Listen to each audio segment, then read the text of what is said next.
अस्सलाम वालेकुम। धान ਦੇ ਉੱਪਰ ਬੋਰਰ ਦਾ ਹਮਲਾ ਕੁਝ ਵਕਤ ਤੋਂ ਪਹਿਲੇ ਹੀ ਨਜ਼ਰ ਆਣਾ ਸ਼ੁਰੂ ਹੋ ਗਿਆ ਹੈ ਔਰ ਇਹ ਵਾਰਨਿੰਗ ਦੀ ਸੂਰਤ ਹਾਲ ਹੈ ਇੱਕ ਤਰ੍ਹਾਂ ਦੀ। ਅਗਰ ਮੌਸਮ ਥੋੜੀ ਜੀ ਹਬਸ ਵਾਲਾ ਮੌਸਮ ਅਗਰ ਬਣ ਗਿਆ ਤੇ ਇਹ ਸ਼ਿੱਦਤ ਇਖਤਿਆਰ ਕਰ ਜਾਏਗੀ। ਬੋਰਰ ਤੋਂ ਮੁਰਾਦ ਉਹ ਸੁੰਡੀ ਹੈ ਜਿਹੜੀ ਪੌਦੇ ਦੀ धान ਦੇ ਪੌਦੇ ਦੀ ਦਰਮਿਆਨ ਵਾਲੀ ਕੰਪਲ ਨੂੰ ਨੀਚੋਂ ਕੱਟ ਦਿੰਦੀ ਏ। ਉਹ ਕੰਪਲ ਦੁਬਾਰਾ ਬਾਅਦ ਵਿੱਚ ਸਫੈਦ ਹੋ ਜਾਂਦੀ ਏ।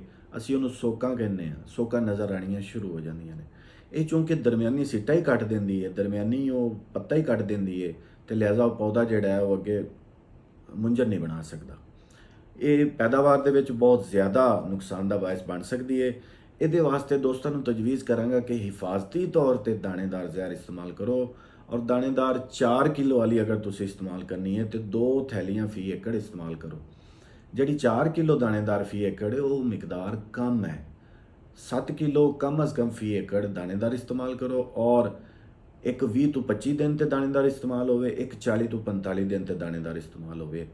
ਫਿਰ ਇਹਦਾ ਮੁਅੱਸਰ ਕੰਟਰੋਲ ਉਹਦੇ ਵਿੱਚ ਮੁਖਤਲਿਫ ਜ਼ਹਿਰਾਂ ਮੌਜੂਦ ਨੇ, ਕੰਪਨੀਆਂ ਦੇ ਰਹੀਆਂ ਨੇ।